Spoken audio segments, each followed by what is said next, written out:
The power of our thoughts. The evolution of human self-awareness has created problems for our health, our behaviour, our relationships, our personalities, our society, and even our planet. We explore the power of our thoughts in this short video. There's so little accurate understanding of where these things we call mental health problems really originate from. Without that understanding, as you say, we're going to have all these thoughts about how to fix it. But they're just like hares on a track. They're just, they're running wild. And we'll run after these hares all day long. Even if you catch them, it's not going to help. So we have to understand what happened to us in the past. Well, the nice thing about, I guess, some of these treatments is that the body does its own work.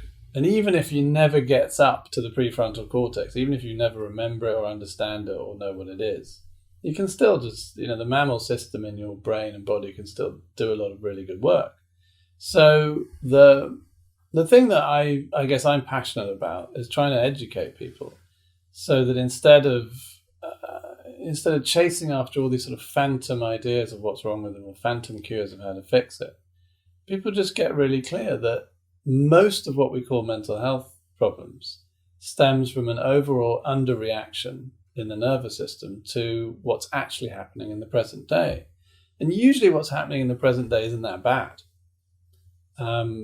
So if I'm overreacting or even underreacting, which is like an overreacting, it means that something bad did happen before. And if I can use whatever stimulus I have today as a kind of lightning rod or a catalyst to recover my reaction to something from before, then that's a great opportunity. Because the opportunity for healing is often provoked by something that's a little bit similar feeling that kind of wakes up that frozen material. It's a bit like, if you like, these vaccines, sort of, give yourself a little bit of flu so that the body can respond and get ready for real flu. Give yourself a little bit of irritation from someone that can actually then kind of catalyst for waking up this very overwhelming experience you might have had, maybe from a caregiver when you were young, who did that in a much more scary way, much more often. That's the opportunity. The danger is that we don't see that. And instead we interpret the body's reaction, the overreaction, as being all about you right now. And so this really messes around with our relationships, both kind of intimate ones and just normal friendship, family, colleague relationships. Is that we're over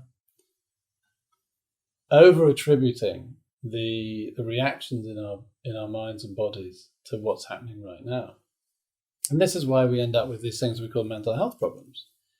Anxiety and depression are a normal way for a body to respond, but only in very specific circumstances.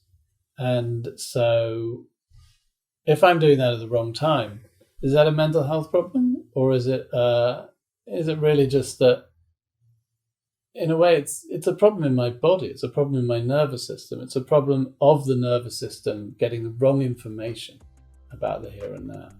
So the question is, where's the backlog of information and can we clear it?